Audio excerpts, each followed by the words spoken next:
찬양 감사합니다. 하나님께서 여러분들 사랑하십니다. 네, 옆에 계신 분 보시고 사랑하고 축복합니다.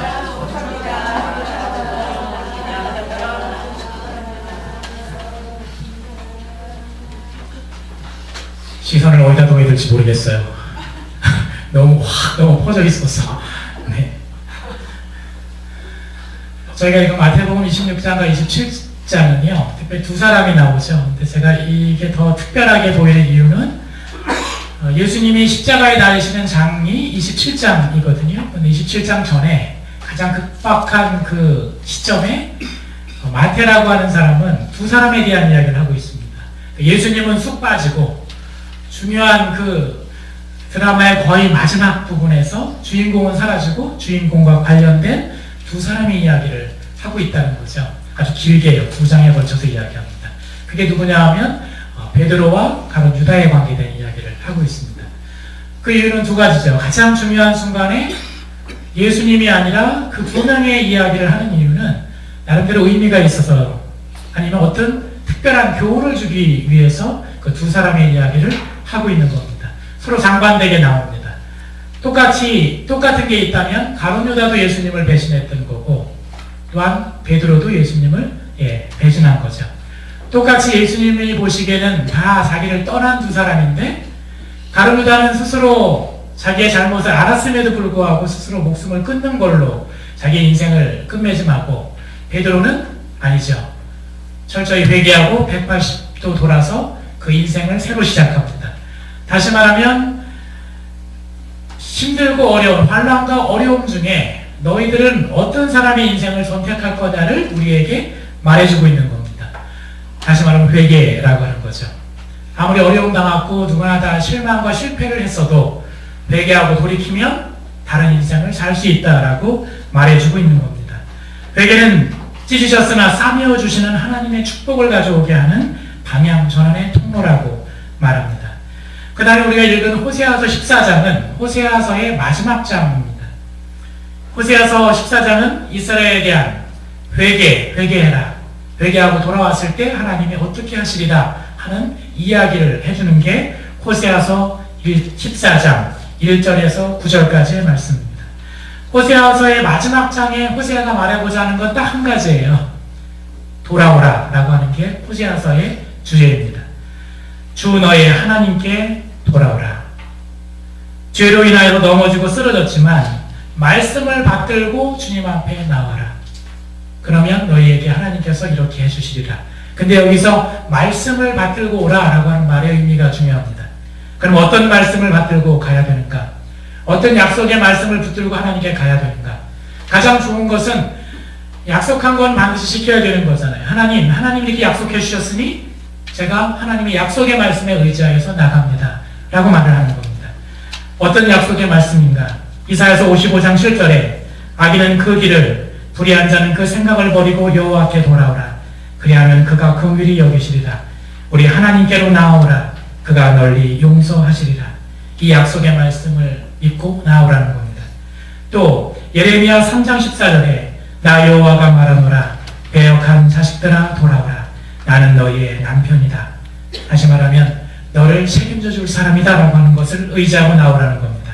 요한일서 1장 9절에 만일 우리가 우리의 죄를 자백하면 저는 미쁘시고 이로우사 우리 죄를 사하시며 모든 불의에서 우리를 깨끗게 하실 것이다 라고 하는 약속의 말씀을 붙들고 우리가 담대히 나갈 수 있다라고 하는 겁니다. 호세아서는 아주 특별하죠. 고멜이라고 하는 음탕한 여자, 자기를 떠났던 여자를 호세아가 찾아갑니다. 찾아가서 다시 데려오죠. 누가 봐도 이건 뻔하게 그 여자가 잘못하고 떠난 건데도 불구하고 호세아는 자존심도 상하죠. 나를 버리고 딴 남자를 찾아간 여자를 직접 데려가서 애원해서 데려오는 거니까 얼마나 자존심이 상해요.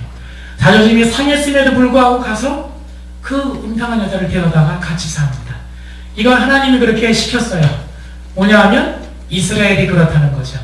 이스라엘이라는 나라가 바로 하나님을 버리고 딴 우상을 찾아서 간 것을 호세아를 통해서 너의 삶을 통해서 보여줘라. 남들이 그러겠죠. 고멜을 내려왔을 때 어떻게 저럴 수가 있어?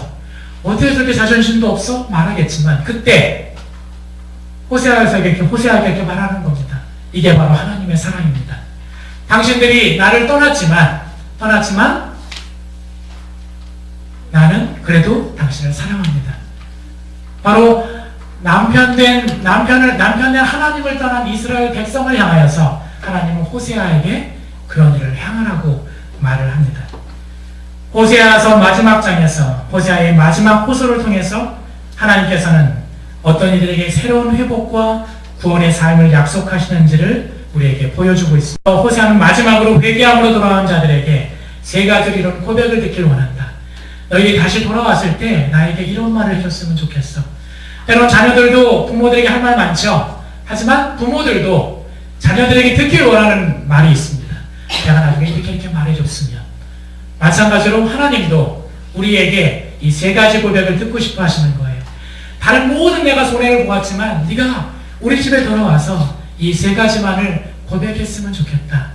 그게 호세아서 마지막 장에 나와 있는데 그 고백이 이스라엘 백성만 듣고 싶어 하는 것이 아니라 하나님이 저와 여러분들에게 듣고 싶어 하는 고백이 아닌가.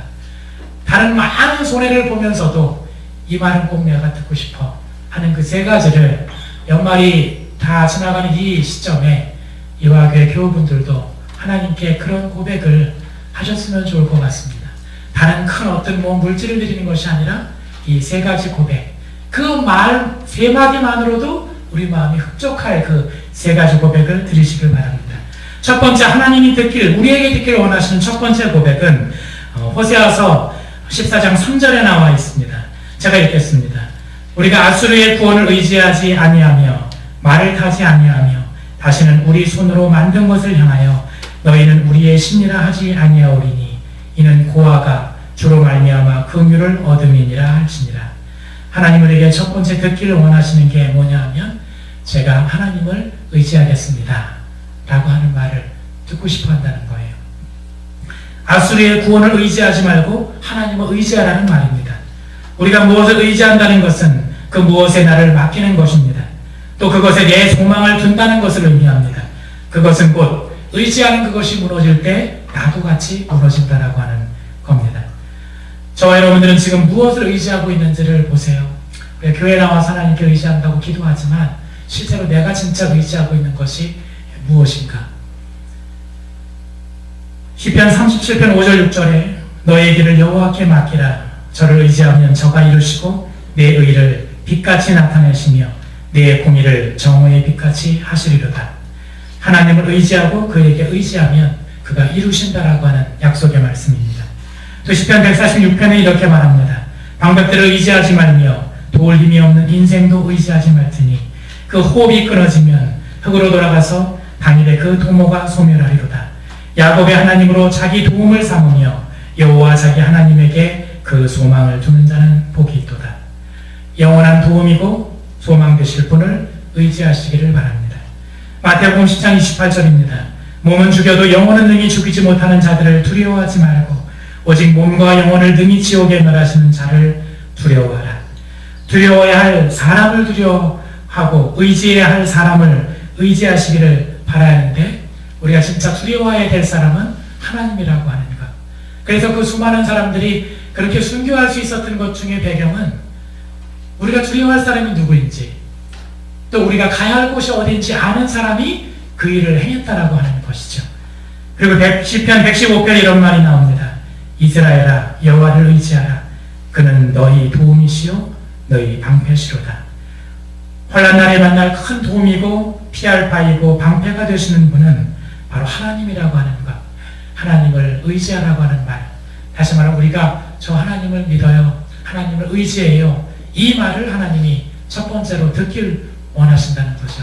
그러면 막 해주죠. 저도 마찬가지인데요. 우리 자녀들이 뭐 낑낑대고 자기 나름대로 하려고 하다가 도와주고 싶은데 혼자 막 할 때가 있죠. 우리는 답답하죠. 막 천불이 나죠. 어떡하지? 하다가 나중에 결국 안 되면 이제 와요. 오늘 아침에도 이렇게 우유를 7살 되려면 아직도 우유를 못하는 참 너무 답답하죠. 우유 이거를 안 뗀다고 이렇게 막 이렇게 벌려지지 않는다고 막 해서 저렇게 하다가 우유 엎지르는데 하다가 기다린 자기가 해보다가 결국은 나중에 갖고 오면 너무 기쁘게 해주죠. 그래. 딱 열어주는데 하나님도 우리에게 난 당신을 의지합니다 당신을 믿습니다라고 하는 말을 듣기를 원하시는 것 같습니다. 그 고백하시길 바랍니다. 다 함께 우리 하겠습니다. 제가 하나님을 의지하겠습니다. 네, 그 한마디에 하나님께서는 그래 그럼 내가 너를 책임져 줄게 라고 말씀해 주실 겁니다. 두 번째, 하나님이 우리에게 듣기를 원하시는 두 번째 고백은 아까 읽었던 3절에 나와 있습니다. 우상을 하나님으로 고백하지 않겠습니다.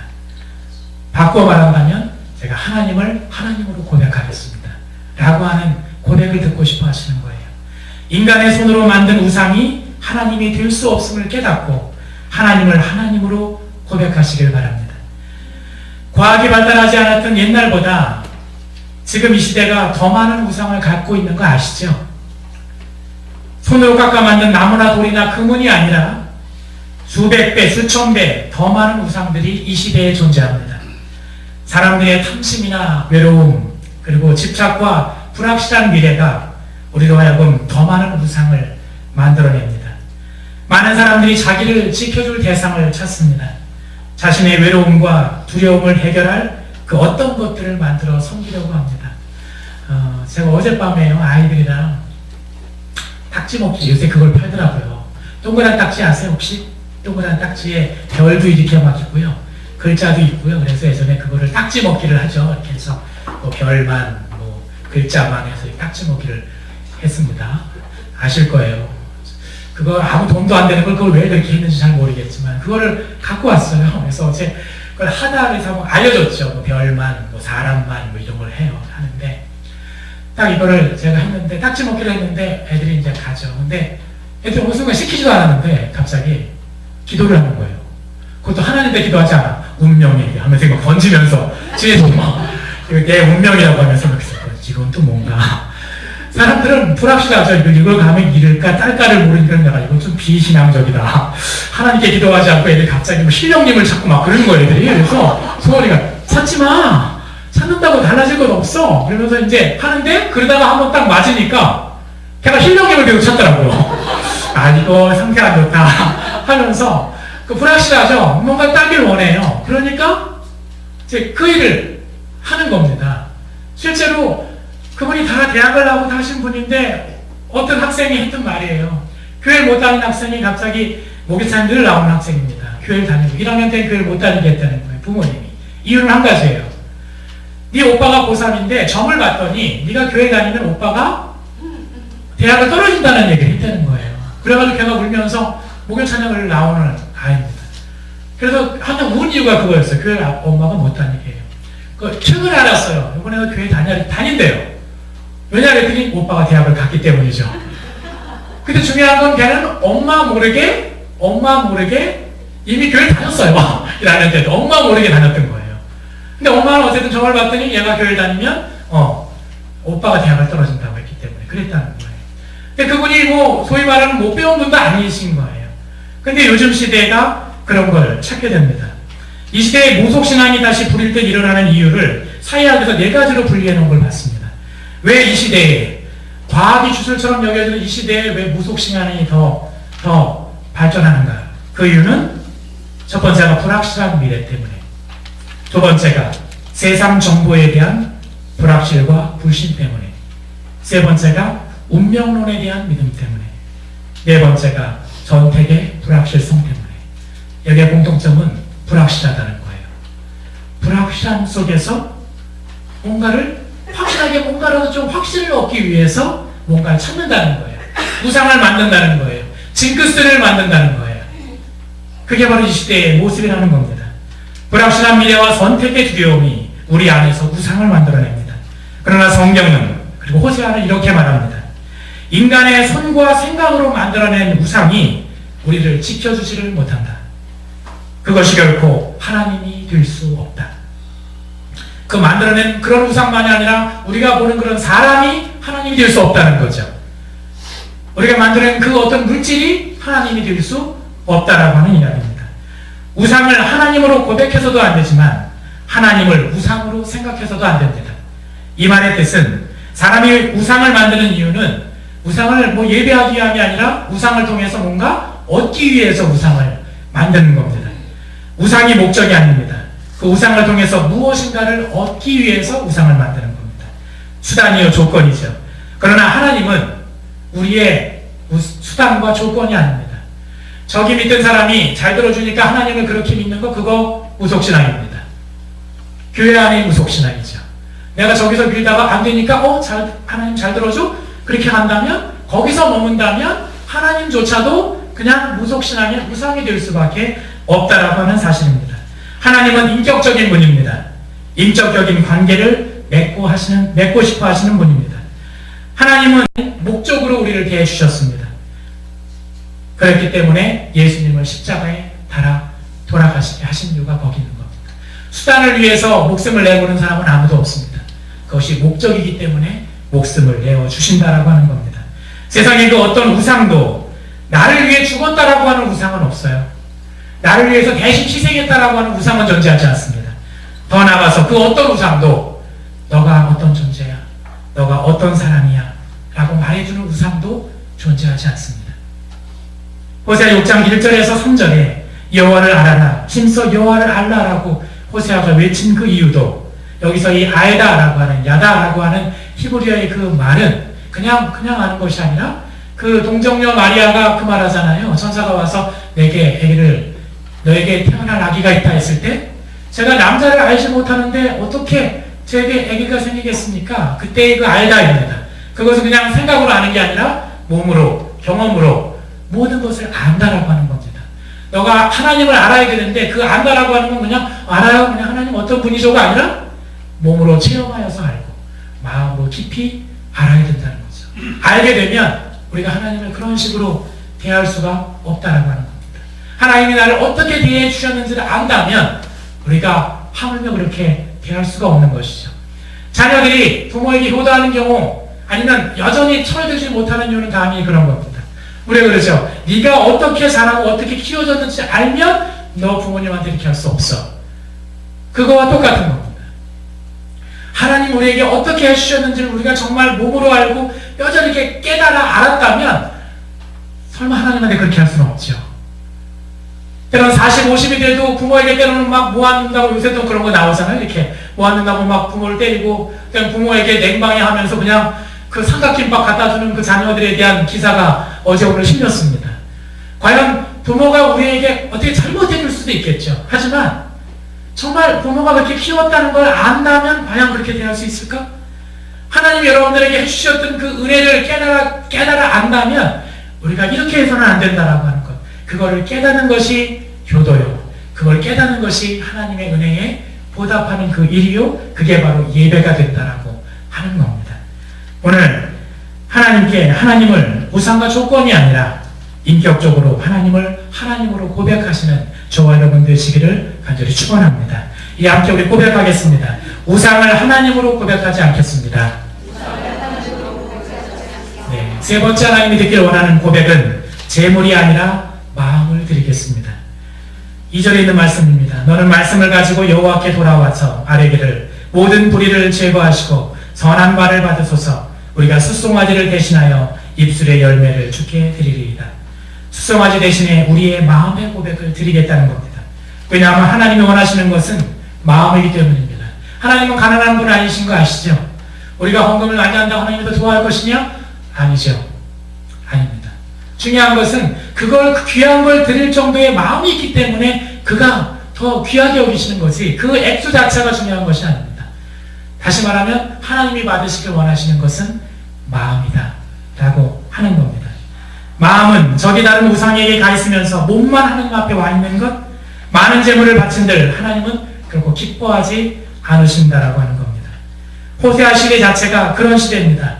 쿠데타로 한 번을 제외하고 쿠데타에 의해서 왕조가 늘 바뀌는 거예요. 혼란 상태입니다. 혼란 상태다 보니까 사람들이 하나님보다도 즉시 나에게 뭔가 도움이 될 만한 걸 막 찾아서 우상을 만들던 때가 호세아의 시대였습니다.